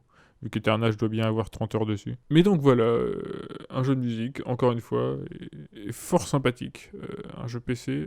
L'avantage de Stepmania par rapport à Eterna, c'est que tu peux jouer en coop, alors qu'Eterna, je crois que tu peux pas jouer en coop local. Par contre, il y a du online, et ça c'est beau. Mais donc voilà, un jeu que je recommande, notamment parce que là encore, on peut apporter toutes les musiques qu'on veut, donc parce que la communauté est très active, donc globalement, si vous cherchez pas des trucs trop obscurs, enfin même moi qui cherche des trucs obscurs, je trouve, donc enfin j'ai réussi à trouver du Savant, à trouver du Sound Horizon, donc ça va. Si j'ai trouvé du Sound Horizon, ça devrait aller pour tout le monde. Sur ce, numéro 5. Numéro 5, Psychonauts 2, que je l'attendais pas du tout celui-là. Psychonauts 1, je l'avais fait il y a quelques années de ça et j'avais, ouais, non, j'avais pas kiffé, franchement, pas du tout. Mais du coup, Psychonauts 2, étant donné que j'avais le Game Pass quand il est sorti, je me suis dit, allez, on va le faire, hein, comme ça, sur un malentendu, ça passe. Et bah putain, ouais, c'est bien passé. Que j'ai kiffé Psychonauts 2, c'est incroyable. Dès le début, avec la mise en scène waouh, c'est une dinguerie. Et pareil, les niveaux qui se renouvellent constamment, tu te dis au bout de 7-8 heures, bon, c'est un jeu de plateforme 3D, on connaît quoi. Bah non, non, le jeu il continue à se renouveler, il y a des idées de partout, que ce soit déjà le principe de level design qui est associé à la personnalité et ou la maladie de chaque personnage, donc ça permet de faire des dingueries, notamment le niveau avec Jack Black. Forcément, le niveau avec Jack Black, tout le monde s'en est souvenu, tout le monde s'en souvient, tout le monde s'en souviendra longtemps, que ce soit pour le concert à la fin ou pour l'ambiance visuelle qui éclate de couleurs de partout, c'est une merveille pour la rétine. Pareil, les animations qui sont super bien réussies, l'ADA en général est d'une dinguerie, mais il n'y a pas de VF. C'est à deux doigts, hein, à deux doigts d'être le jeu parfait, mais voilà, c'est bête. La VF, c'était un des rares trucs que j'avais adoré du premier. Mais du coup, j'étais un peu triste qu'elle soit pas de retour. Mais ouais, sinon, au niveau gameplay, pareil, c'est toujours aussi bien. Les combats sont étonnamment très bien dans Psychonauts 2, alors que t'en attends pas grand-chose habituellement, hein. À part dans les Rayman 3D, où les combats sont franchement cool. Bah là, ils sont limite même encore mieux, en fait. Donc ouais, bonne surprise par rapport à ça. Et sinon, après, en négatif, j'aurais pas trop de choses à dire. Bon, faut avoir la collectionnite, même moi j'ai eu la flemme pour le 100% parce que ça me paraissait un peu pénible. Finish it, comme dirait l'autre. Mais du coup, voilà, c'était complétionniste, la chaîne YouTube et tout là. Mais ouais, voilà, franchement, foncez. Que vous aimiez Psychonauts ou pas, foncez faire le 2. Parce que j'aimais pas Psychonauts. Voilà. Eh bien, à mon tour, du coup, oui. Ça va aussi être un truc assez psychologique, mon top 5. C'est un jeu sorti en mai 2010. Et c'est un jeu d'horreur. Enfin, horreur, plus ou moins. Il m'a pas vraiment fait peur. C'est un jeu assez sombre. Et ouais, non, qui a des relents d'horreur quand même. Il s'agit d'Alan Wake. Ah. Alors Alan Wake, j'arrête pas de le dire, mais je reviens de très très loin, hein. C'est pas du tout, mais alors pas du tout, un jeu que j'attendais de faire. Je l'ai vraiment fait sur un coup de tête, comme ça je me suis dit, bon allez, qu'est-ce que j'ai à perdre? Au pire, ça fera une vidéo où je râle encore, que tout le monde adore un jeu que moi j'ai pas aimé. Bah en fait c'était trop bien. C'était trop bien, mais pas pour les raisons que tout le monde adore. Genre l'univers et tout, bon oui c'était chouette. Le scénario, j'en ai eu franchement rien à foutre. Moi ce qui m'a vraiment plu dans Alan Wake, c'est le gameplay. Alors que tout le monde dit qu'il est répétitif ou quoi. Non, je suis désolé, Alan Wake, enfin oui c'est répétitif, mais genre ça se renouvelle constamment quoi dans sa répétitivité. Il y a toujours un moyen de te faire renouveler l'intérêt du jeu. C'est-à-dire qu'on va te faire uniquement te battre avec des fusées éclairantes, on va te retirer ton pistolet, on va te retirer ta lampe torche, sinon on va te bourrer de trucs, on va juste mettre plein d'ennemis qui t'arrivent dessus par vague, et il va falloir défendre un truc.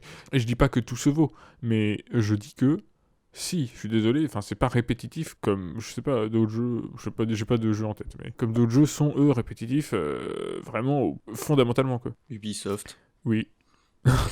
On peut même pas besoin de prononcer le jeu en fait, juste Ubisoft. Ouais, mais je cherchais des exemples plus, moins faciles. J'allais dire Far Cry, mais... Ah oui, le fameux jeu qui est pas d'Ubisoft. Et donc tout ça pour dire qu'Alan Wake c'est super chouette dans son gameplay. Les esquives ça marche trop bien, les ralentis ça marche trop bien, les effets de lumière ça marche trop bien. Vraiment le principe de la torche qui doit retirer la carcasse des ennemis, la carapace plutôt, où tu dois les détruire après en leur tirant dessus, ça marche trop bien. Alan Wake c'est vraiment ma recommandation après tout le monde. genre plus de 10 ans après évidemment. Mais vu que le remaster est sorti, ça me fait une bonne occasion de vous dire d'y rejouer si vous ne l'avez pas encore fait, parce que le gameplay d'Alan Wake, c'est le feu comme tous les gameplays de chez Remedy Entertainment. Voilà. Numéro 4. Numéro 4. Alors, cette année, pendant mon chômage là, j'ai découvert un studio qui s'appelle Neon Falcom et qui fait des dingueries. Qui fait vraiment des dingueries. Ah. Et il y a 2 jeux qui m'ont particulièrement impacté. Le premier, je l'ai dit dans les mentions honorables, c'était Zwei 2. Voilà. Excellent jeu que je vous recommande bien évidemment de faire. Et du coup, le deuxième, qui est en ex-aequo total, c'est Is Origin. Putain que j'ai kiffé Is Origin. Alors j'avais beaucoup apprécié Os in Felghana, qui a à peu près le même gameplay, et c'est Is 3 en fait, c'est un remake de Is 3. Mais Is Origin, c'est beaucoup plus linéaire, déjà. La structure, c'est... littéralement, tu grimpes une tour, en fait, pendant tout le jeu. Donc, c'est la tour du premier Is, justement. Donc, c'est très linéaire, ça rend le jeu déjà très rejouable, et tant mieux, parce que pour bien l'avoir exploré, il faut le faire 3 fois. T'as 3 personnages jouables. Ça, ensuite, t'as l'OST. L'OST qui reprend des thèmes de Is 1. Donc forcément, quand t'as fait le 1, tu kiffes, tu peux que kiffer l'OST de Is Origin. Ensuite, point bonus, il y a en patch FR, donc... Et aussi, il y a un truc qui s'appelle le mode arène. Alors le mode arène, il se débloque quand on a fini au moins 2 campagnes. La deuxième campagne étant une campagne du côté des méchants. Voilà, donc pour la première fois, on joue les méchants dans un Is. Et tout de suite, pour la première fois, c'est moins manichéen. Ça fait plaisir parce que, va pas se cacher, les scénarios Is, déjà, c'est pas foufou, mais en plus, c'est ultra manichéen. Et donc, ce mode arène, qu'est-ce que c'est ? Oui, c'est une arène, quoi. Avec plusieurs difficultés, plusieurs mobs à affronter, et des heures et des heures et des heures passées là-dessus, je ne les compterai pas. Surtout que, on peut débloquer, mini spoil, mais bon, c'est pas un spoil de l'histoire ou quoi, mais on peut débloquer un certain Adol Christine en personnage jouable pour le mode arène. Ça, juste, ça fait plaisir. En fait, il apporte rien, hein, le perso, mais ça fait plaisir et ça fait les heures de jeu en plus. Mais voilà, ajouter ce mode-là, les 3 campagnes à faire qui ont chacune des petites différences le long des différences mineures, hein, mais par exemple on va affronter d'autres personnages jouables. Ça c'est des moments parmi les plus gros kiffs de Is Origin. Bon, alors malheureusement quand tu refais les campagnes et que tu dois à nouveau apprendre à courir au bout d'une heure, ça devient un peu chiant à la longue. Genre ouais, j'aurais bien aimé ça, pouvoir reprendre des capacités déjà débloquées en début de game. Mais bon, tant pis, hein, c'est pas grave. Après, les campagnes sont pas longues, elles durent 5 heures. Donc t'en as pas pour trop longtemps. Mais ouais, j'aurais bien aimé ça. J'aurais bien aimé ça. Mais oui, sinon, c'est un des rares... je crois que c'est le seul Is rétro, entre guillemets, qui a une version Switch. Et je trouve que la Switch est une très bonne console pour jouer à ce jeu. Rien que pour la structure, en fait, du jeu. Tu peux sauvegarder pas à tout moment, mais les points de sauvegarde sont assez proches. Il faut 10 minutes de jeu avant d'en atteindre un autre. Non, voilà. Is Origin, foncez, c'est très très bien. Et foncez faire Zwei 2 aussi, je le répète encore une fois, mais sous-côté as fuck, Zwei 2. C'était donc mon numéro 4. Je te laisse présenter ton numéro 4, pardon.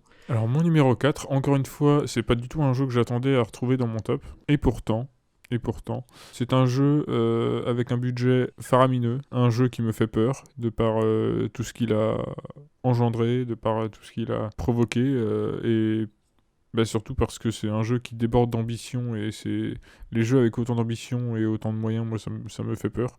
Vraiment, genre ça, ça me met pas bien. C'est un de ces jeux-là, c'est Red Dead Redemption 2, donc sorti en octobre 2018. J'ai adoré Red Dead Redemption 2.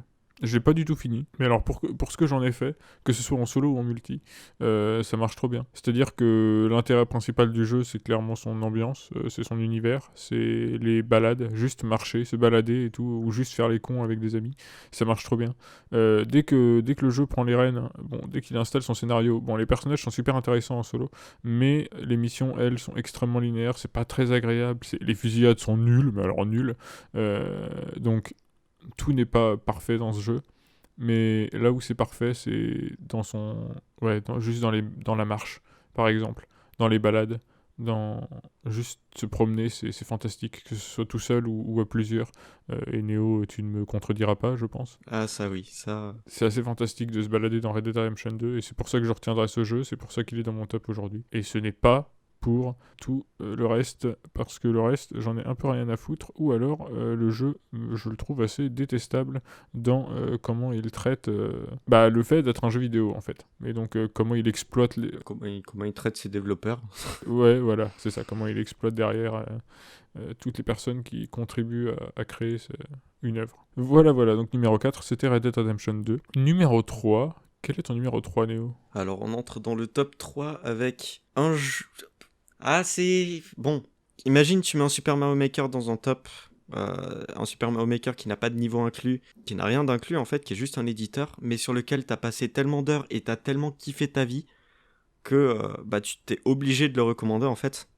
Là c'est juste pas Mario Maker, mais c'est Rayman Redesigner. Donc Rayman Redesigner, c'est un level editor créé par un fan de Rayman qui s'appelle Riemani, qui avait sorti l'an dernier, enfin en 2020 du coup, un jeu qui s'appelle Rayman Redemption, qui est un remake du premier Rayman. J'aimais pas le premier Rayman et j'ai adoré Rayman Redemption. J'en avais même fait une vidéo à l'époque tellement j'avais kiffé mon temps dessus. Et donc Rayman Redesigner, c'est toutes les qualités de Redemption déjà, donc c'est beaucoup. Et c'est un éditeur très permissif également. Là, il y a une mise à jour qui va sortir bientôt qui va encore plus rendre le jeu permissif, c'est-à-dire que tu pourras faire des tiles custom, c'est-à-dire carrément toute la tronche de ton niveau sera personnalisable. Donc tu veux faire un Super Mario Bros 1-1 dans Rayman Redemption, c'est carrément possible. Mais là tu peux ajouter toutes les musiques que tu veux, tu peux faire des backgrounds customisés. Et tu as également énormément d'éléments de jeu Rayman, pas que de Rayman 1, mais aussi de la bêta de Rayman 2, qui était donc une suite en 2D à l'époque, avant de devenir en jeu 3D. Donc t'as le vieux dinosaure en 3D chelou, t'as les téléporteurs, donc tu peux faire des niveaux sur plusieurs plans. Ça c'est assez impressionnant. Et t'as aussi des éléments de Rayman 3. Et alors ça, j'ai kiffé, j'ai beaucoup trop kiffé. Mais j'étais aussi super choqué qu'on mette un truc comme ça dans un jeu 2D et ça marche super bien. Genre les grappins, comment il s'appelle ? Ah, le truc pour faire des torgnoles, pour rétrécir les champignons là. Le truc pour voler, tout ça c'est dans Rayman Redesigner. Et déjà, c'est un jeu gratuit, voilà. Et c'est clairement des dizaines d'heures de fun. En plus, récemment, il y a quelques mois, il y a eu un site qui a été créé par Yemani pour stocker tous les niveaux. Donc si vous voulez trouver des niveaux assez facilement, il y a un site pour. Mais par contre, le plus gros souci que je dirais, c'est l'éditeur en fait. L'éditeur, c'est le même que celui de Rayman Designer, donc qui était un éditeur de niveau à l'époque du premier Rayman, donc sur MS-DOS. Et du coup, vu que c'est le même, il est ultra austère. Et t'as aucun tutoriel pour te montrer comment ça marche en fait. Donc c'est démerde-toi. Voilà. Amuse-toi bien. Il doit y avoir des tutos sur YouTube depuis le temps, mais moi qui ai joué Day One au jeu, j'étais paumé. Mais ouais, à part ça, c'est un très très bon jeu si vous voulez découvrir des niveaux, faire tout et n'importe quoi. Il y a eu un remake d'un niveau musical de Rayman Legends.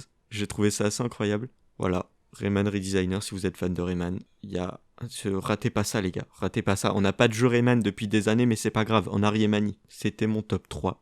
Je te fais la transition de ton top 3. Waouh, le top 3 de Kourou.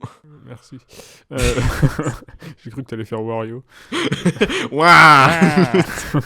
Alors mon top 3... c'est le jeu un peu l'évidence même, alors que je triche parce que je l'ai pas découvert en 2021, mais c'est vraiment en 2021 que j'y ai le plus joué, que j'ai le plus exploité à fond tout ce que j'avais sur le jeu et tout pour me spécialiser dedans. C'est le jeu phare de nos soirées en VOC sur le Discord. C'est le jeu absolument parfait pour jouer avec des amis ou avec des gens que t'aimes pas. Et Dieu sait qu'il y a des gens que j'aime pas sur le serveur.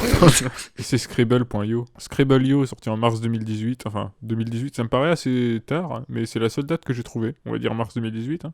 Scribble.io, c'est un jeu de dessin où il y a plein de gens qui jouent. Enfin, autant de gens qui veulent, en fait, à partir de 2 joueurs. Et ça peut être en public ou en privé. On peut jouer en privé, c'est mieux en privé, hein, c'est plus drôle. Il y a une personne qui dessine, donc elle choisit entre 3 mots. Et ça peut être des mots personnalisés, donc ça peut être vraiment très drôle très vite. Et elle doit dessiner ce mot, en fait, qu'elle choisit. Elle doit faire deviner au plus de monde, plus de monde possible pour gagner le plus de points possible. Et toutes les autres personnes doivent deviner ce mot. Et la première personne qui devine a le plus de points. Et après, ça diminue à mesure que les gens trouvent le plus tard possible, quoi. Il y a un chronomètre qu'on peut paramétrer. Il y a le nombre de manches aussi qu'on peut paramétrer. C'est assez permissif. Et c'est génial. C'est vraiment le jeu simple sur un navigateur gratuit par excellence. Il n'y a même pas besoin de s'inscrire. C'est vraiment ultra basique, et pourtant, mais qu'est-ce que c'est efficace, qu'est-ce que c'est drôle, qu'est-ce qu'on a passé de bons moments dessus, vraiment, enfin, les nombreux best-of sortis et à sortir en témoigneront pour moi. Qu'est-ce qu'on s'est éclaté sur ce jeu. Même le méga best-of, donc qui fait tous les best-of 1 à 20 que j'ai sortis pour Noël, quand on regarde en fait, les 9 dixièmes, c'est du Scribble. C'est trop bien Scribble. C'est vraiment... J'ai pas grand chose à dire dessus parce que le jeu parle de lui-même, hein. Mais ouais, non, Scribble, c'est top. Voilà.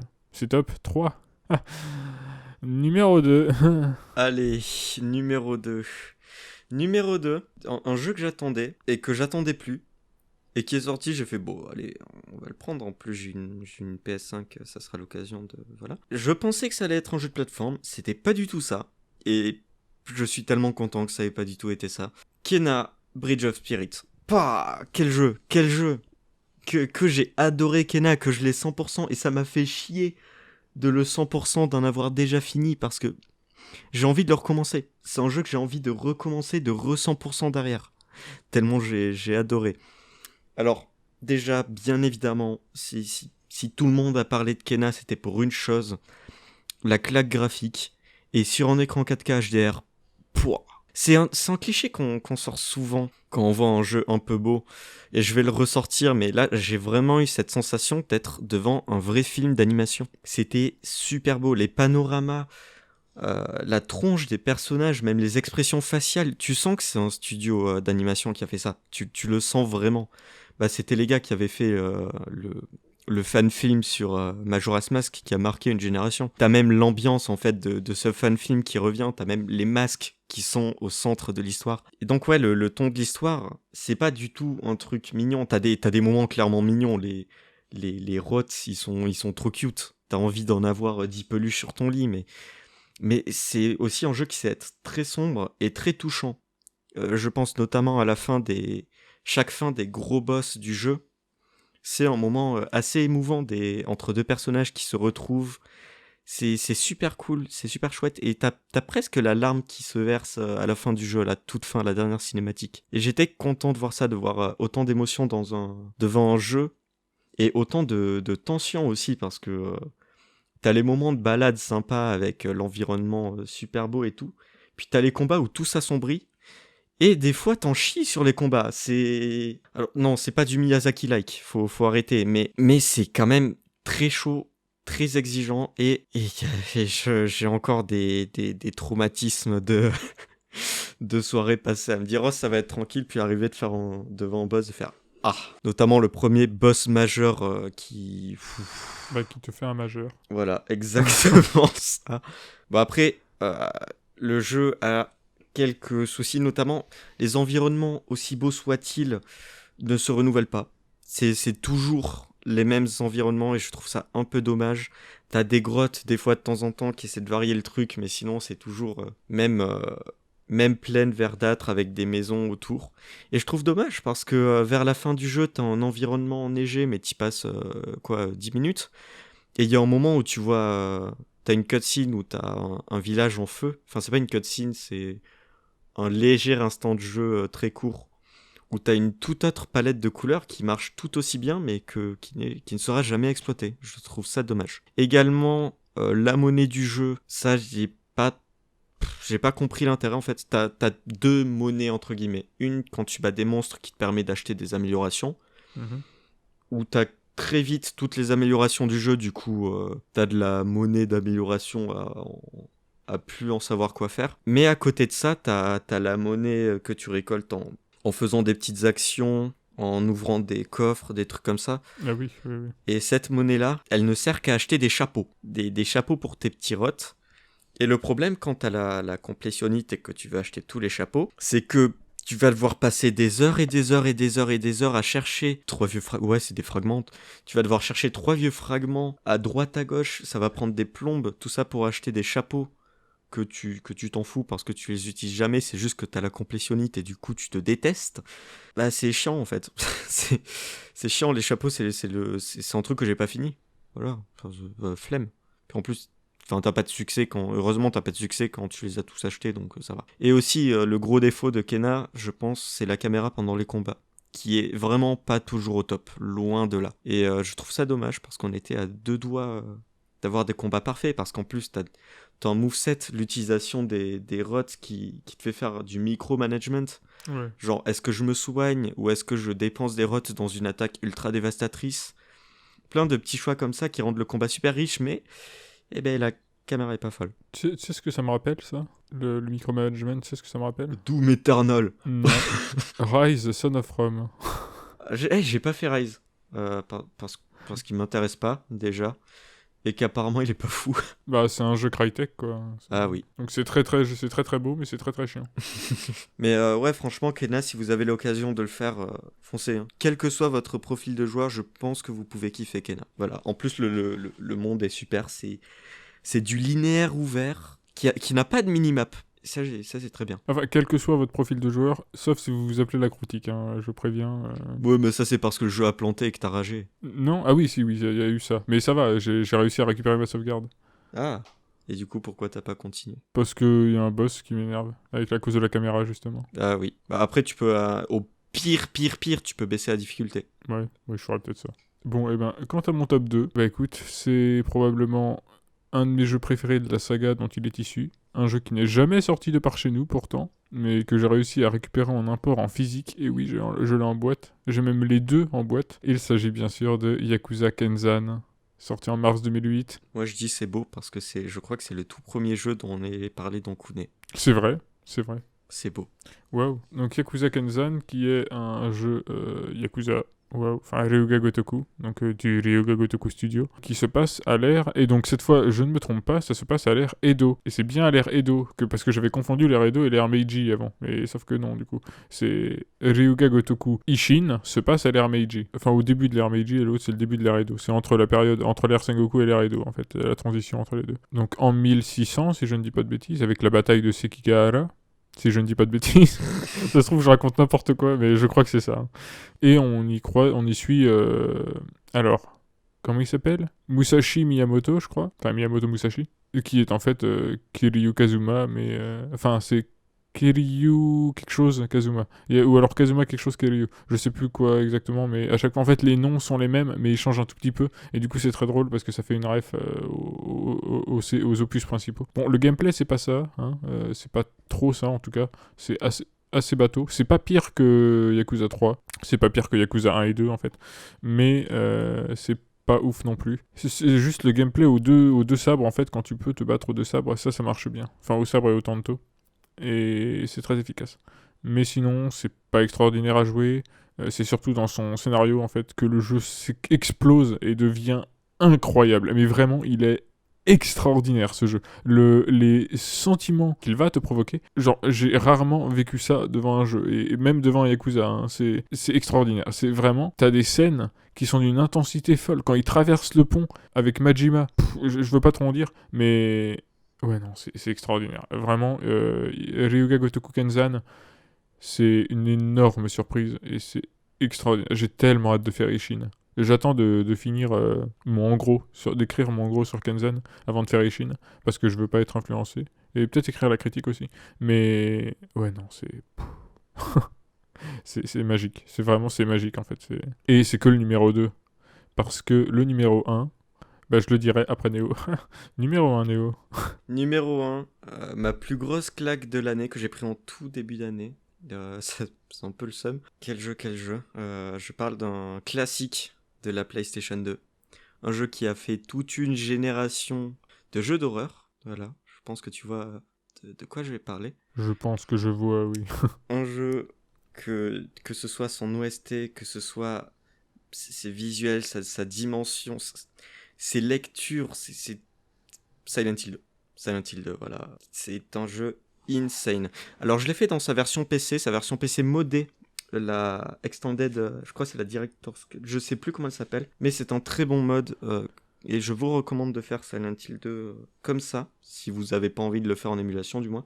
Donc, quoi dire de plus que tout le monde n'a pas dit, l'histoire est formidable.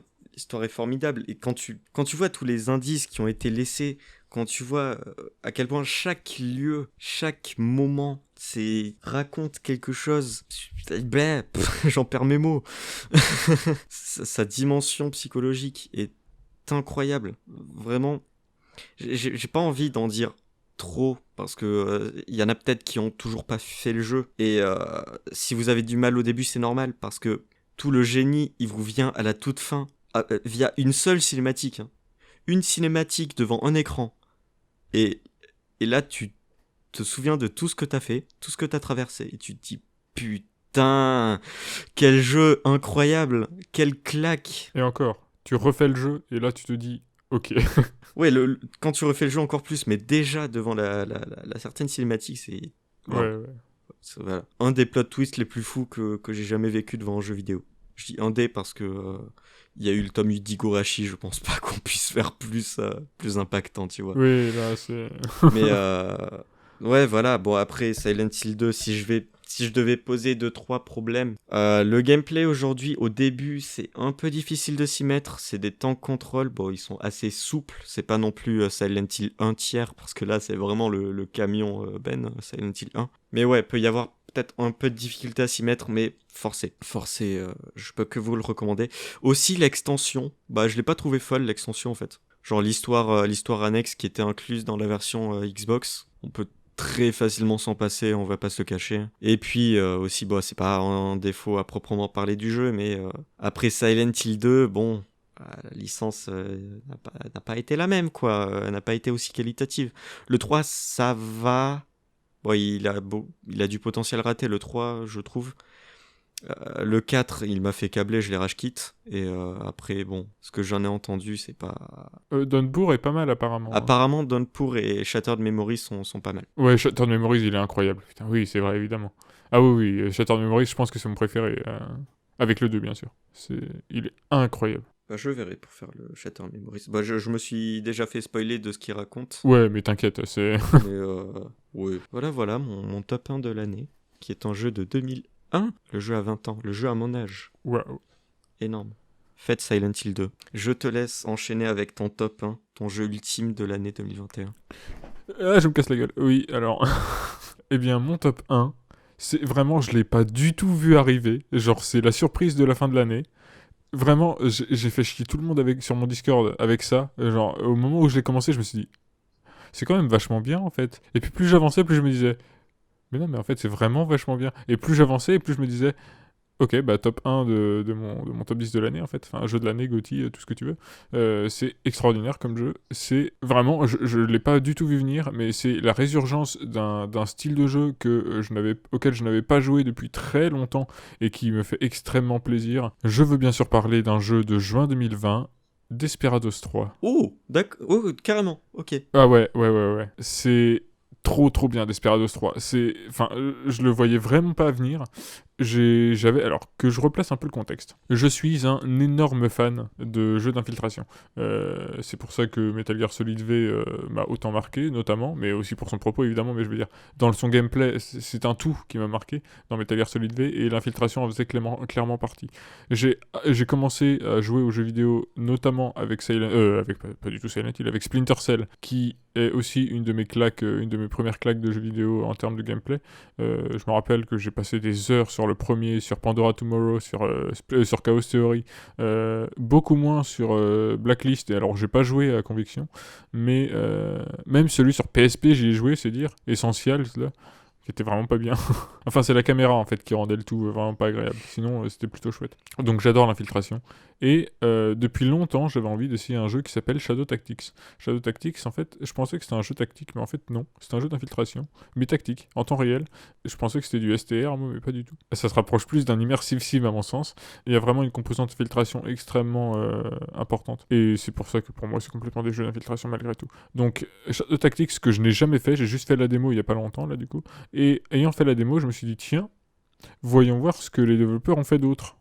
Et là, je vois que ils ont fait les Desperados. Enfin, donc le studio c'est Mimimi et qu'ils ont fait Desperados 3, qui est sorti 4 ans après Shadow Tactics. Du coup, je me dis, bon bah, quitte à essayer les Desperados, je vais commencer par le 1. J'ai essayé le 1, la VF est incroyable, le gameplay était trop chouette et tout, mais je me suis dit, bon, il a pas mal vieilli, je préfère quand même commencer par le 3. Donc, je me mets au 3, et alors là, la révélation, vraiment, c'est... J'ai rarement joué à un jeu d'infiltration aussi grisant que celui-là. Ça tient en quelques mots, hein. C'est juste que Die and Retry, tout simplement. C'est un jeu qui va te forcer à recharger ta partie de très nombreuses fois pour parvenir à la run parfaite, en fait. Enfin, parfaite, pas forcément, hein, tu peux te faire repérer et tout, mais c'est très très punitif comme jeu. Donc, en général, il vaut mieux sauvegarder très régulièrement. Et en ça, c'est extrêmement ergonomique parce que le bouton de sauvegarde est sur Select, c'est-à-dire que tu appuies et ça sauvegarde automatiquement et ça conserve tes 3 dernières sauvegardes. C'est-à-dire que quand tu appuies sur Start et que tu ouvres le menu, et ben ça t'affiche tes 3 sauvegardes directement. C'est-à-dire que tu peux charger ta dernière sauvegarde juste en ouvrant le menu et en appuyant sur A.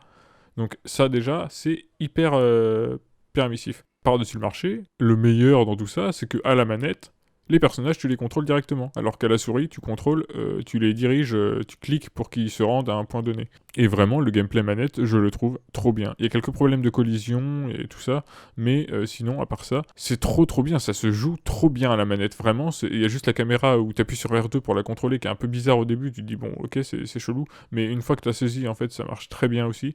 Non, vraiment, Desperados 3, c'est de l'infiltration comme j'en ai rarement vu. Ouais, je suis trop content de l'avoir découvert en cette fin d'année, parce que c'est vraiment mon jeu de l'année 2021, quoi, alors qu'il n'est pas du tout sorti en 2021. Je l'ai toujours pas fini, enfin j'en suis à la fin, hein, j'en suis au chapitre 3, et j'ai fait 2-3 missions dans le chapitre 3, donc j'en vois le bout, quoi. Je peux d'ores et déjà affirmer que c'est mon jeu préféré de cette année, et que je l'ai vraiment pas vu venir, mais waouh, juste waouh, voilà. Eh bien, c'est sur ce que s'achève notre top. Est-ce que tu as quelque chose à rajouter, Néo Je sais pas. Ok. En vrai, ça va. Je m'attendais à avoir moins de jeux de cette année dans la liste, pour être honnête. De loin, je me disais, ouais, non, tes jeux de 2021 qui m'ont impacté, pas trop. J'aurais pu parler de... Bah non, FF7 en plus, il est sorti en 2020. Mais je l'ai pas fini, de toute façon, FF7 Remake, donc voilà. Très bien. Eh bien, dans ce cas, c'est ainsi que s'achève cet épisode hors série de Kune. Je vous rappelle que vous pouvez nous suivre sur YouTube ou sur Twitter @KunePodcast et sur les différentes plateformes telles que Spotify, Deezer, PodCloud, Google Podcast, Podcast Addict ou iTunes. Merci de nous avoir écoutés jusque-là. C'était long, mais surtout c'était Neotail et la Crotique. C'était la Crotique et Neotail pour Kune. Salut. Et bonne année. Et oui.